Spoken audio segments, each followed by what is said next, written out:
UABC 2024.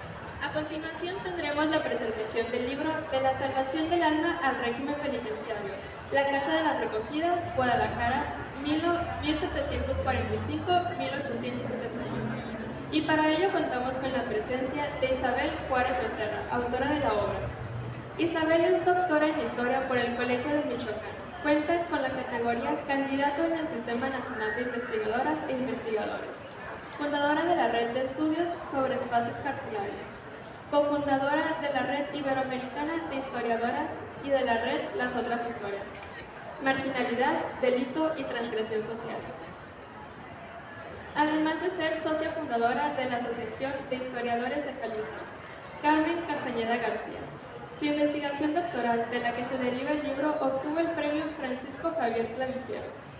En su edición de 2021 otorga el INAH, en la categoría Tesis Doctoral. Junto a la autora la acompañan Clementina Campos y Heidi Zúñiga, quienes harán los comentarios de la obra. Cedo la palabra a las invitadas.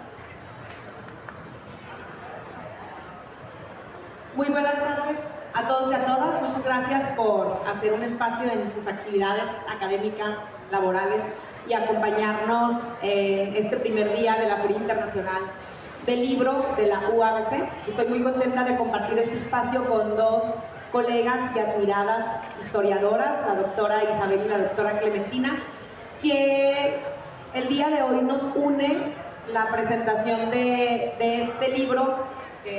Hablaremos de todas sus virtudes y animarlos a adquirirlo, comprarlo y hacer un análisis, porque es un libro muy bien hecho, con una gran estructura, y lo que vamos a hacer ahorita es presentar lo que a nosotros, con un ojo crítico, analítico y reflexivo, los invitará a ustedes de manera muy ansiosa a que lo lean. Me presento, mi nombre es Ramona Gutiérrez y me ingresaron a la Casa de las Recogidas el 19 de abril de 1862. Tenía apenas 20 años. En la lista del grupo de mujeres que ingresamos a la Casa de las Recogidas me acompañaban 17 mujeres más. Los delitos que tenían estas mujeres que hoy somos presas eran por rateras o por ebrias. Yo era la única que estaba condenada por homicidio y a la que le dieron la condena más grande, 6 años con 6 meses. Como les decía, apenas tenía 20 años de edad y les voy a contar la razón por la cual me ingresaron como presa a la Casa de las Recogidas. Mi esposo, de nombre Félix Ramírez, me engañaba con una mujer de nombre Fernanda Mesa. Al enterarme, concerté una cita con mi enemiga, con mi rival, la cité en mi casa, quien aceptó, y cuando llegó aproveché la oscuridad de la noche y con un tranchete, que es una navaja con la que se quita la piel o el cuero de los animales, aproveché y le lastimé la cara. Le lastimé los labios, la nariz, todo el rostro de la amante de mi marido quedó lastimado. Pero dentro de mi furia, lo que yo quería era destrozarle un rebozo que le había regalado mi marido, un rebozo de hilos café con azul. Estaba convencida de que él le había obsequiado ese rebozo. Al final se lo quité y lo quemé. No la maté, únicamente le dañé el rostro. ¿Qué pasó con Félix? Pues no la dejó. Félix siguió con su amante y no le importó que tuviéramos una hija de 2 años. Se paseaban libremente por el pueblo hasta que una noche de diciembre los encontré. Los enfrenté de nuevo y ahí Félix me dejó a mí y se desatendió completamente de mi hija. Transcurrió el tiempo y iba yo a una boda y me encontré a la hermana de mi rival, de nombre María Mesa. Nos insultamos, nos gritamos y la gente del vecindario salió a ver qué pasaba. De los insultos y los gritos pasamos a los golpes. Saqué un cuchillo y se lo clavé en el pecho, que penetró su corazón. Yo sabía en ese instante que la hermana de mi rival había fallecido. Corrí, avancé lo más que pude, pero no pude liberarme. El comisario me encontró y me remitió a la casa de las recogidas. Por eso les mencionaba que en esa lista de las 17 mujeres también me encontraba yo. ¿Qué pasó con Fernanda, la amante de mi marido? Se fue de la ciudad. De Félix no supimos nada y de mi hija tampoco. Al paso del tiempo, ya recluida en la casa de las recogidas, hubo cierta afinidad con la rectora, de nombre Eufemia Herrera. Ella me concedió, por mi buen comportamiento, el cargo de bastonera. Bastonera es como una especie de custodia que vigila el trabajo de las presas y está de manera constante detrás de ella para que cumplan con sus actividades. Pero también ser bastonera significaba que yo traía las llaves de las celdas. Les abría cuando tenían que iniciar su jornada laboral y le avisaba a la rectora en caso de que alguna de ellas no estuviera cumpliendo con sus actividades. Ser bastonera evidentemente tenía esos privilegios, pero el mayor privilegio que uno como presa quiere pues es la ansiada libertad. Un 15 de agosto, la rectora me pide que traslademos a las presas a un corredor, a un espacio en donde estarán mientras se limpia, mientras se reacomoda en los dormitorios. Cuando yo hago ese traslado, pues me encuentro con las llaves, la sala y la puerta principal de la casa de las recogidas para salir. No desaproveché la oportunidad, abro y huyo. Evidentemente, ese fue uno de los días más felices de mi vida.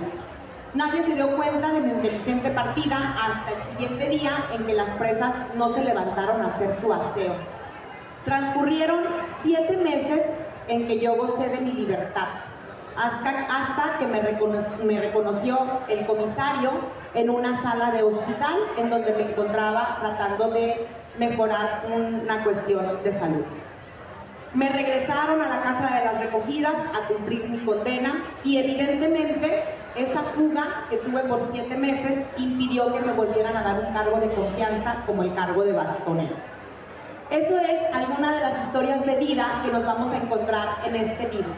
El libro de la salvación del alma al régimen penitenciario, la Casa de las Recogidas de Guadalajara, de 1745 a 1871.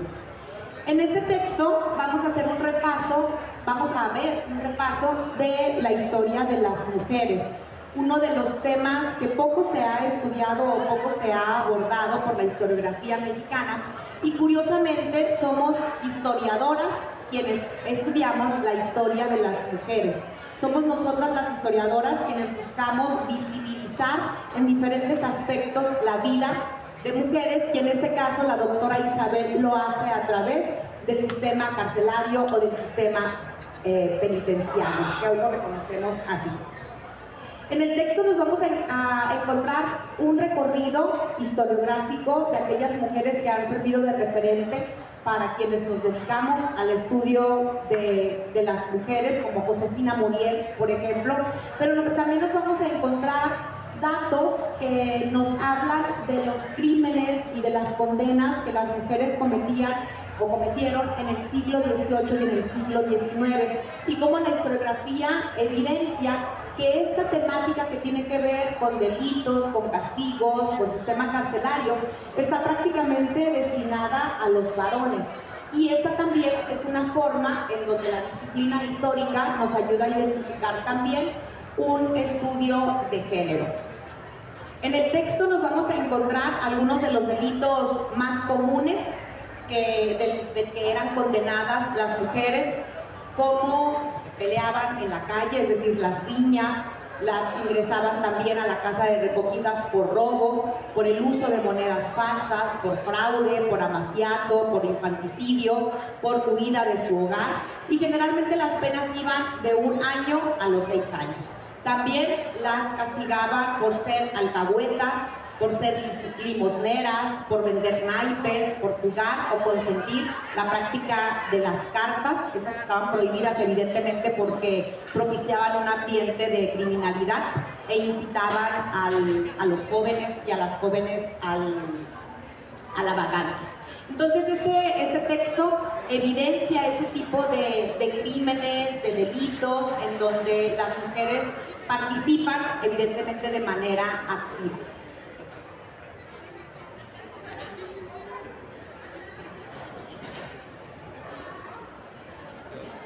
Los historiadores y las historiadoras, para quienes no conocen mucho nuestra disciplina, trabajamos un poco como los médicos, nos especializamos en alguna de las áreas. Generalmente cuando nos preguntan qué estudiamos y decimos historia, nos dicen para qué o historia de quién. Y nos empiezan a preguntar fechas, datos, como si fuéramos un espacio de Wikipedia. Pues nos especializamos en lo que cada investigador o investigadora decide que está relacionado con nuestras aficiones, con nuestros gustos o con nuestras fuentes. Historia de las mujeres es algo que nosotros compartimos, pero también estudiamos demografía, historia de la vida cotidiana, historia regional y un montón de especialidades que cada uno define. Y uno de los problemas a los que nos enfrentamos son el hallazgo de las fuentes. ¿Qué es lo que hizo la doctora Isabel para poder recuperar la historia de la casa de recogidas y la historia de la vida cotidiana de estas mujeres? Pues una investigación minuciosa de diferentes archivos históricos, no únicamente en México, sino también en España. Trabajó en los archivos de Guadalajara, en los archivos del Estado de Jalisco, en el Archivo General de la Nación y también en una estancia en el Archivo General de Indias en Sevilla. Eso nos permitió a nosotros tener esta obra y este panorama general de lo que fue uno de los primeros sistemas carcelarios para mujeres en nuestro país. Nos permite también tener esta perspectiva plural que nos permite comprender desde dónde se empieza a castigar a la mujer, es decir, a castigar de manera pública o ya de manera formal o legal una vez que haya cometido un delito. Pero también nos invita la obra a identificar qué otras fuentes documentales o qué otras fuentes primarias el historiador tiene que estudiar. Y hay planos, mapas, lotes, porque fue una fijación, como lo señala en el texto, reconstruir completamente la casa de recogidas de Guadalajara. Ya era algo que tenía como meta cumplir y lo logró gracias a este libro. También el hecho de estudiar a la historia de las mujeres nos remite a identificar cuáles son los motivos por los que se les recluía y cuáles son las cifras que en un año, por ejemplo, tenía esta casa de las recogidas, que empezó alrededor de 50 mujeres recluidas por cometer algún delito y llegó en un año a tener alrededor de 568 mujeres presas por haber cometido una infracción pública. ¿Cuál es el objetivo de este texto? ¿Qué es lo que nos señala la autora? Pues narrar de principio a fin la historia de este recinto, incluyendo todas las aristas posibles. La casa de recogidas se ideó en 1745, que es el año en el que inicia su investigación, y concluye hasta 1871, es decir, un poco más de un siglo en que está en operación este centro penitenciario, si queremos hablarlo de manera cotidiana. Y es evidentemente un gran aporte a la historiografía, no solamente de las mujeres, sino también de este sistema carcelario del que le llamo. En este trabajo nos vamos a encontrar vivencias, historia de la vida cotidiana, reclamos, lamentos, quejas, conflictos, solidaridad, empatía, emociones y prácticas entre las reclusas. La primera parte evidencia este estado del arte, que como sabemos es qué se ha escrito sobre el tema, cómo se ha abordado y cuál es la metodología que se ha utilizado. Pero me parece que el punto central o el punto medular es esa aportación que se hace a la historia de las mujeres desde el punto de vista de aquellas que están recluidas en un centro carcelario. Es decir, se visibiliza a una mujer que para ese momento no tenía voz. Y parte de lo que señala la autora en el texto es que esas ausencias de documentos o esas ausencias de fuentes también nos dice algo, y ese algo indica que las mujeres no tenían la oportunidad de ser visibilizadas a través de documentos formales, como serían los relatos que sí hay para el caso de los hombres cuando ellos son aprehendidos. Así es como es mi aportación para este texto. Felicito a la doctora Isabel por este gran trabajo. Los invito a leerlo y a reflexionar y a identificar cómo es la vida de una mujer en un centro carcelario entre el siglo XIX y el siglo XX. Muchísimas gracias.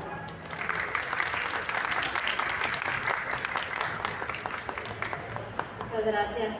Pues yo esta tarde soy Manuela Gómez. El 22 de septiembre de 1871, esa noche nació mi hija. Yo me fui a un páramo oscuro y ahí la tuve. El juez dijo que la niña tenía golpes en el rostro. Yo lo que hice en el momento en que nació es que la enterré. Ya llegando al departamento de recogidas en Guadalajara, me sentenciaron con 10 años de encierro. 10 años se encuentra entre las penas más largas. Isabel cree que eso tiene que ver con que rompí con una de las normas que se me habían impuesto socialmente, el de ser madre, el de querer y cuidar a los hijos por sobre todas las cosas, razón por la que fui castigada. Las circunstancias que me llevaron a todo esto fueron sociales también. Doroteo Ramírez me llevó a vivir con él a la ciudad de Guadalajara, me prometió cosas y esas cosas nunca pasaron. El resultado fue esa hija bastarda que ya no existe. Isabel afirma que las instituciones son producto de su tiempo y por lo tanto un desdoblamiento de las sociedades que las conciben. Justamente este libro nos muestra una mirada, ¿no? Nos da un gran atisbo de lo que fue la sociedad de Occidente, específicamente de Guadalajara, en ese momento.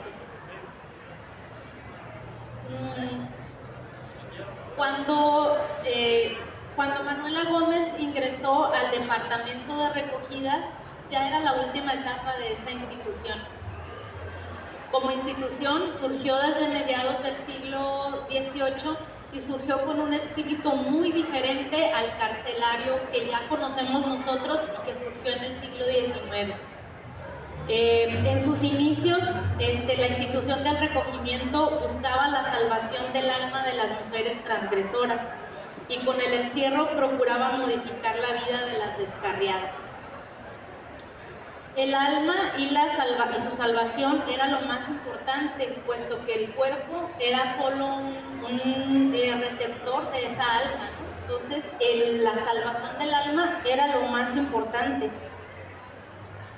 Y por lo tanto la institución servía para poder como regresar a Dios las almas de esas mujeres descarriadas, ¿no? Que siempre fueron transgresoras en su momento. Al interior, y esto es un aporte de los muy interesantes del trabajo de Isabel, es que al interior el gobierno de la Casa de Recogidas estaba a cargo de las rectoras. Las rectoras siempre fueron mujeres y ejercieron una autoridad muy importante dentro de la institución. Pero también eso se fue transformando a lo largo del tiempo. Y les cuento brevemente, ¿no? Las internas en la Casa de las Recogidas llegaban por diversos motivos. Había las depositadas, que eran mujeres desamparadas o que eran remitidas ahí por sus esposos o parientes. Las recogidas, que eran pobres y mujeres sueltas, ¿no? Y las rematadas, que eran las consignadas por causas donde se les podía imputar algún delito, ¿no? Entonces había como estas tres categorías de personas. La institución tenía el nombre de las recogidas, ¿no? Porque la base era como el recogimiento de sus cuerpos, ¿no? Guardarlas, resguardarlas para salvar su alma. Al interior de la institución había espacios designados para las diferentes actividades, también las espirituales y las del trabajo, ¿no? Que el trabajo era reedificante. Entre los más arduos trabajos que realizaban pues eran las labores del metate, de la molienda y la elaboración de atoles, que era un trabajo muy extenuante. Pero también contaban con espacios para oración y para otro tipo de cuestiones y se guiaban de acuerdo a las horas litúrgicas, ¿no? a los horarios litúrgicos. Las rectoras hacían que todo funcionara, que todo estuviera en orden y gestionaban el buen funcionamiento de la casa en la medida de lo posible. Sin embargo, la Casa de Recogidas de Guadalajara siempre tuvo un problema de jurisdicción. Al principio nació por impulso de personas de la iglesia, después empezó a recibir personas remitidas por la audiencia, ¿no? en esta condición de rematadas, pero en realidad nadie se quería hacer cargo totalmente de la casa. Entonces estuvo todo el tiempo luchando por sobrevivir, pero se consideraba pues muy importante para el mantenimiento del orden social en ese tiempo.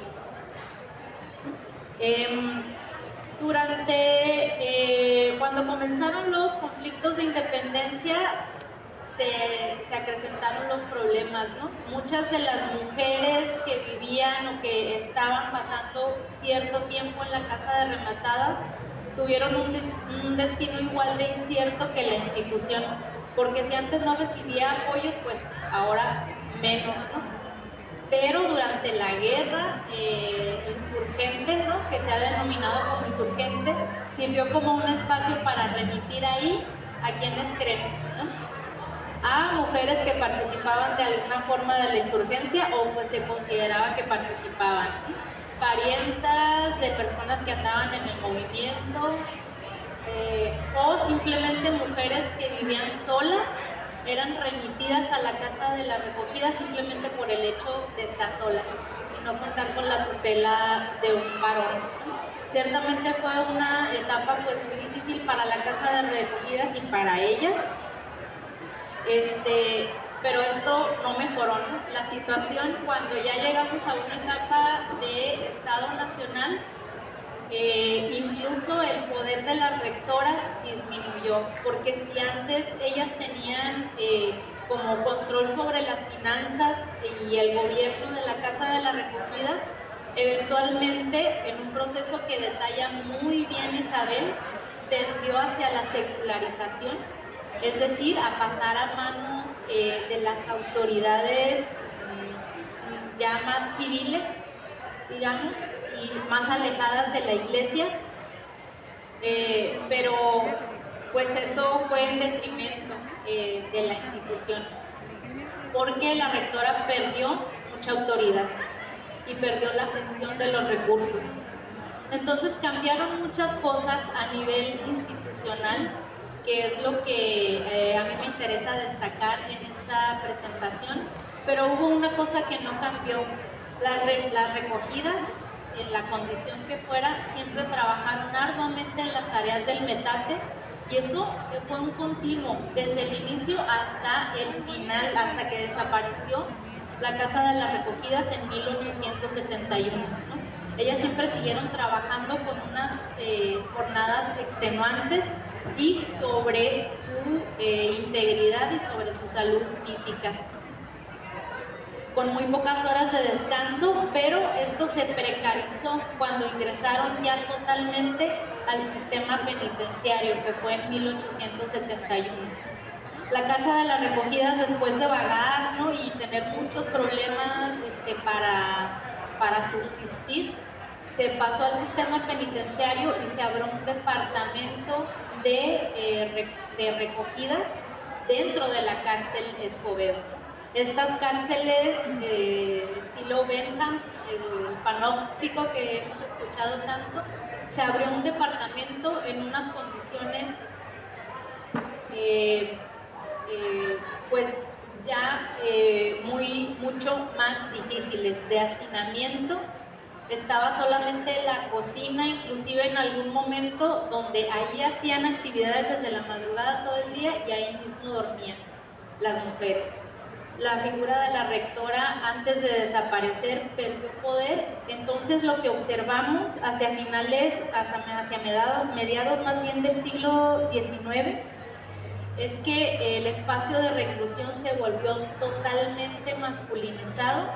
Las mujeres trabajaron totalmente para el servicio de preparar los alimentos de los hombres dentro de la cárcel y pues en general toda la situación quedó pues muy mal para las mujeres en este espacio. Se habla o también se tiende mucho a la repetición de que las mujeres carecían de derechos históricamente, y por supuesto que sí, no lo constatamos, pero investigaciones como las de Isabel muestran la historicidad de ese proceso. Se observa que la precarización del estatus femenino en el orden social que conocemos en la actualidad y contra el que luchamos cada día, ¿no?, se consolidó a mediados del siglo XIX, a partir del humanismo que se retomó durante la consolidación de los estados nacionales, en este caso México, que es de lo que se habla. Esta obra considero que es una bocanada de aire fresco para la historia de las instituciones, donde muestra el sesgo de género dentro de la misma institución, su funcionamiento pues como casa, en ese proceso como casa de recogidas, hasta que desapareció dentro del sistema penitenciario. Y bueno, ahora invito a Isabel, quien hizo posible que tanto las voces de Ramona Gutiérrez como de Manuela Gómez se escucharan, ¿no?, y resuenen ahora a través de los siglos y de los muros que las aprisionaron a ellas, hasta este momento y hasta este lugar. Muchas gracias, Isabel, y te cedo la palabra.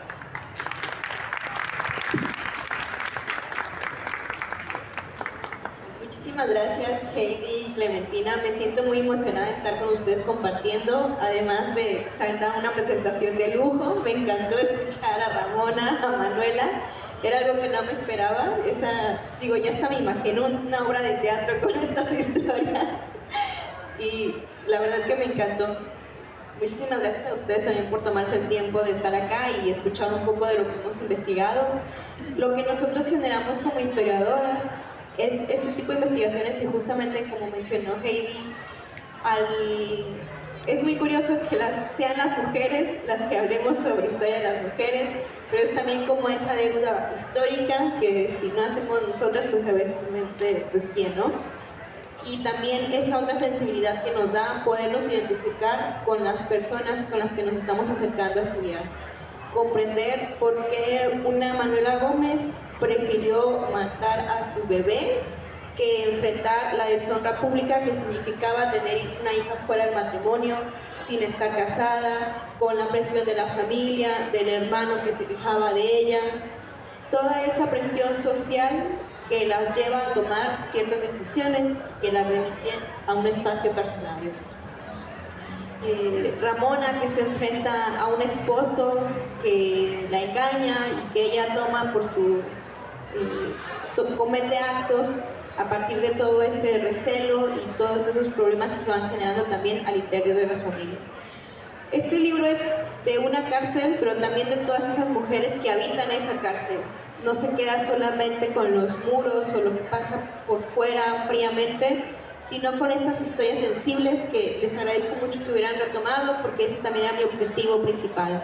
En la portada están los rostros de esas mujeres recogidas, porque esas mujeres fueron las que vivieron, sufrieron o se enfrentaron a lo que significaba vivir en ese encierro. Y no dar cuenta de ellas era seguirlas ignorando en estos procesos históricos. Las fuentes son complicadas porque si en aquel momento no eran el desecho de la sociedad, como luego se piensa de las personas que están privadas de su libertad, pues ¿quién va a querer guardar testimonios de ella? ¿O quién va a querer escribir sobre ellas? Pero son mujeres que nos hablan de esas ataduras sociales de su tiempo, de cómo enfrentaban sus problemáticas, sus contextos, y tener esa mirada crítica y de distancia también con el tiempo de cómo han cambiado las cosas, qué tanto han cambiado las cuestiones de la maternidad, en las cuestiones de las relaciones familiares, todos estos perjuicios sociales, cómo vamos rompiendo con ciertas ataduras, cómo eso va cambiando. Actualmente las prisiones, si nosotros pensamos en esos espacios de prisión actualmente, siempre está en nuestra imaginación que el número de mujeres es mucho menor que el de varones. Y en el libro también podemos encontrar un poquito esas explicaciones históricas del por qué ha sido así. Por qué las mujeres cometen ciertos delitos y los varones otras. ¿Por qué entonces los castigos o las penas también van a ser diferenciadas? Porque los delitos que cometen unos y otros también son diferentes. Todo eso se va entretejiendo y el por qué, incluso estando en prisión, las mujeres siguen al servicio de los varones, estando a cargo de la elaboración de los alimentos, estando en el metate todo el día, en las faenas. No sé si a alguna de ustedes les tocó el metate, alguna labor del metate, lo que implica poner el nixtamal, la cocción del nixtamal desde la madrugada, dejarlo enfriar para que no les dañara tanto las manos y enseguida ponerse a hacer la molienda, después hacer las tortillas, pasar el fogón, elaborar los alimentos, servirles y no desayunar hasta que los varones hubieran desayunado y no comer hasta que los varones hubieran tomado sus alimentos. Regresar a la cocina y limpiar todo y disponer igual todos los utensilios para el día siguiente. ¿Cuál era el castigo ahí? Sino que seguir sirviendo a los varones y seguir haciendo estas faenas pesadas del metal, donde se les dañaba las muñecas, la espalda, las rodillas, porque era algo que se hacía en cuclillas. El desgaste físico también era bastante fuerte, porque se consideraba que esa era parte de su castigo, la molienda. Pero bueno, muchísimas gracias. Quisiera dejar espacio también para el diálogo, escuchar su parecer sobre esta obra. Y bueno, no dejo de agradecer a Heidi y a Clementina los bonitos comentarios que hicieron sobre el libro y bonitos y creativos y toda la energía que le pusieron. Muchas gracias.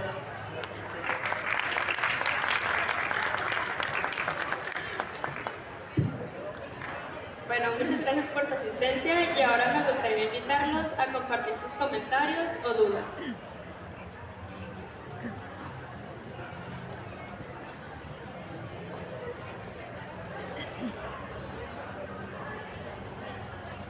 Muchas felicidades, Isabel, por tu libro. Cuando estaban hablando las compañeras y tú, surgían 20,000 preguntas, ¿no? O sea, te quería preguntar, ¿hubo manera de que supieras la edad de las personas encarceladas? Ya había en tu trabajo, era gente joven o gente adulta, etcétera, ¿no? Ese tipo de información. Me llamó la atención que, por ejemplo, cuando comentó Heidi los tipos de delitos, no se mencionó la prostitución o se referían a las sueltas, no si era un delito, porque la prostitución era un delito muy perseguido en esa época, ¿no? Tercero, pensaba cuánto tiempo tardaste en hacer esta investigación, porque yo no sé si los compañeros que están aquí, pero leer documentos del siglo XVIII y documentos del siglo XIX es una labor titánica, ¿no? La caligrafía, todavía no había mecanografía, etc. Entonces, lo que significó es un trabajo, una gran tarea, ¿no? Entonces pensaba en cuántos años tardaste en hacer esa investigación. Y por otra parte, ya más o menos vislumbraba el asunto de que parece que al principio era un asunto manejado por la iglesia, ¿no? Y después pasó a la cuestión ya más secular, ¿no? Y entonces la iglesia era la que se hacía cargo del mantenimiento de las mujeres para salvarles el alma. Y entonces pensaba, cuando comentaban esa última parte final, cuando les hacían los alimentos a los hombres, o sea, que quiere decir que la cárcel estaba cercana a la cárcel de los hombres. Y pensaba si no hubo embarazos durante el periodo de recogimiento, ¿no? De ser mujeres, si no han descubierto ese tipo de situaciones. Muchas gracias.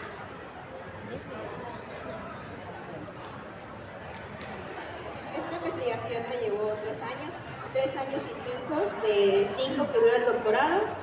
En el Colegio Michoacán, 2 son escolarizados y 3 son para la tesis. De esos 3 años de tesis doctoral fue por lo menos 1 año y medio de investigación en fuentes, de ir a archivos.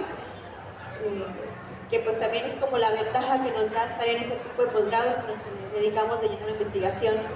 Sí tenemos como fechas de ingreso, había chicas que ingresaban desde los 14 años, por delitos igual varios, sí había como este rango de 18, 20, 30, lo que más predominaba, pero también había ya mujeres mayores de 50 y 60 años, que eran las menos, pero sí había como más ese rango. Al final, si pensamos que eran fuerza de trabajo, pues también podríamos comprender incluso un poquito por qué las aprehensiones estaban en ciertos rangos de edad. Lo otro, en cuanto a las prostitutas, sí se les detenían también, un poquito es a lo que se refería Heidi con las mujeres sueltas. Y claro, la detención era en momentos muy concretos del año, como era esta temporada de Semana Santa y Pascua, ¿no? Para evitar que los hombres pecaran, pues era más fácil agarrar a todas las prostitutas y enviarlas a la reclusión para sacar la tentación pues de las calles, ¿no? Ese era tal cual el objetivo. En lugar de hacer una medida contra los hombres, pues era más fácil agarrar a las mujeres y recluirlas. A ese tipo de elementos nos estamos enfrentando. La casa de recogidas en un primer momento no estaba cerca de la cárcel de hombres. Llevaban toda la comida, había guardias, soldados, que iban por la comida y la llevaban con los hombres y hacían como esta dinámica de tránsito. Hubo una segunda etapa donde sí había unos cuantos hombres que se habían agregado a la casa, pero incluso con la labor específica de ayudar con las labores del metate porque era muy extenuante. Había momentos en que la casa podía tener 50 mujeres, otras 100, otras 70, pero la cantidad que hubiera tenía que hacer el alimento para 700 o 900 hombres que estaban en la cárcel. Hola, ¿qué tal? Buenas tardes. Bueno, primeramente muchas gracias. Creo que es muy loable y es un detalle muy particular que tenga esta voluntad para darle voz a aquellas personas que nos fueron silenciadas y más en un momento histórico muy fuerte, ¿no? De verdad, muchas gracias. Continuando igual aquí con la inquietud como la compañera, me sumaba, ¿no?, a cuáles fueron esos retos. O sea, ya entendí pues desde la parte lingüística, un poquito la parte del acceso a los archivos. Me parece que ya aclarado esa parte. Sin embargo, yo sí tenía un par de inquietudes en relación a, en este momento, se supone que entró un nuevo sistema de justicia penal a partir del 2008 en México. Usted identifica a lo largo de este pasaje histórico, identifica que está cerca, está muy lejano a aquella percepción, porque por algunos textos que puedo leer, pues se entiende que para mí estamos muy igual, pero no lo sé, tal vez usted nos podría dar más detalles. Y la otra inquietud sería si usted ha encontrado cierta voluntad por parte de las propias instituciones penitenciarias. ¿En qué sentido? Por ejemplo, aquí por parte de la Facultad de Ciencias Humanas hay un vínculo donde se facilita la licenciatura en Ciencias de la Educación en el Centro Penitenciario El Hongo. Entonces ya se habla de cierta voluntad, por lo menos una política pública que está atendiendo algunas situaciones. Pero en este caso, comenta que viene usted del Colegio de Michoacán y pues el espacio es en la ciudad, bueno, me parece que es Guadalajara. Quería nada más abordar un poquito de eso, ¿no? Si usted encuentra alguna voluntad, o sea, realmente hay una percepción diferente desde la propia institución, porque al final de cuentas nosotros somos académicos, estudiantes, y pues creo que es una de nuestro deber, ¿no? Es parte de nuestro deber. Sin embargo, no sé cómo ha sido su experiencia. Gracias. En ese sentido, hay esfuerzos. Yo ahorita estoy haciendo una estancia postdoctoral en la Universidad de Guadalajara. Hay esfuerzos individuales, pero emerge de los propios intereses de los investigadores. Por una parte, con el Colegio Michoacán, desde que yo estaba justo por concluir la tesis, arrancamos un proyecto que es la Red de Estudios sobre Espacios Carcelarios, que procuramos entretejer lo académico con esa vinculación social a la medida de nuestras posibilidades. Yo como historiadora no tendría, por ejemplo, sola el acercamiento que tienen otros colegas que hacen trabajo de campo en prisiones, que son antropólogos, psicólogas, trabajadoras sociales. Hemos reunido gente de diferentes disciplinas y cada una aporta su conocimiento acerca de las cárceles y también formas diferentes de abordar a esas personas privadas de la libertad. Como lo hemos hecho también en la red a través de talleres. Por ejemplo, sobre todo en el Michoacán, que es donde está el Colegio Michoacán, se impulsó una exposición a partir de grabado que generaron personas privadas de la libertad y que tienen un mensaje de prevención del delito. Eso lo conseguimos a través de un artista, a su vez, Andrés Huitrón, que él, por ejemplo, estuvo privado de su libertad en Oaxaca. Y nosotros sabemos que Oaxaca es un punto nuclear para la cuestión de la gráfica. Él sale de Oaxaca, se va a vivir a Querétaro y en Querétaro implementa estos talleres también de gráfica adentro de prisión. Trabaja con hombres y con mujeres. ¿Qué hacemos desde la REC? Apoyarlo e impulsar que su trabajo y el trabajo de estas chicas y chicos en prisión puedan encontrar espacios de exposición y que transmitir ese mensaje para la prevención del delito en ese caso. Es una de las medidas que te podría comentar desde la red que estamos trabajando, que estamos procurando incidir. Otra, por ejemplo, quizá ustedes saben que en prisión se realizan muchas actividades artísticas, artesanías, que si pintura o a veces tejidos de mimbre, van variando de acuerdo a las posibilidades de cada región, pero casi en todas se realizan este tipo de actividades. Pero ¿qué pasa? Las personas no pueden salir a comerciarlo. Y quienes lo comercian generalmente pues son sus mismos familiares y a lo mejor ese familiar no va a tener la capacidad adquisitiva de cada semana o cada mes que visita a su familiar estar comprando su pintura o lo que genera ahí en prisión. Lo que se impulsó también desde la REC fue un espacio para exponer todas sus artesanías y favorecer la venta y que eso pues diera más oportunidad a estas personas privadas de la libertad de tener esos ingresos, ¿no? Es un poquito los ejemplos que te puedo compartir de cómo hemos tratado de vincular academia con incidencia social y también desde mi perspectiva de historiadora, es que estos trabajos no los puedes hacer si no sumas, si no te comprometes a colaborar con otros colegas investigadores. Y eso parte más de nuestros propios intereses que de una postura institucional de acercamiento. En la Universidad de Guadalajara hay un laboratorio de educación en contextos de encierro también, pero justo la misma dinámica, ¿no? Surge de investigadoras que ya hacían trabajo en prisión y lo que hacen es formalizar el vínculo con la universidad por dos cuestiones. Una, para que se les facilite un poco más el ingreso a prisión, porque aunque uno vaya con el café de soy investigadora de la Universidad de Guadalajara, no crean que es fácil ingresar, siempre se ponen bastantes obstáculos, desde las revisiones, desde los materiales que vas a ingresar, desde los días que puedes ir, desde las actividades que puedes implementar. Entonces, a veces, contar un poquito con el respaldo ya de forma institucional medio te ayuda, pero tampoco no te garantiza gran cosa.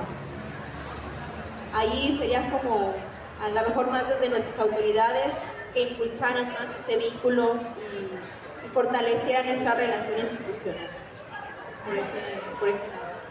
Y bueno, no sé si te quedo de preguntas. Muchas gracias.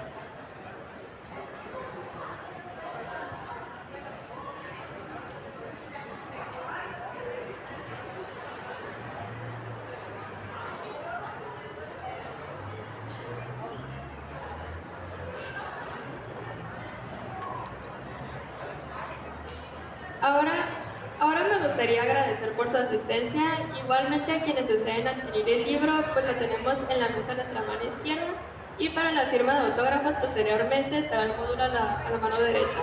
Muchas gracias por su asistencia y esperamos que sigan disfrutando del 25 aniversario de la FIL. Gracias.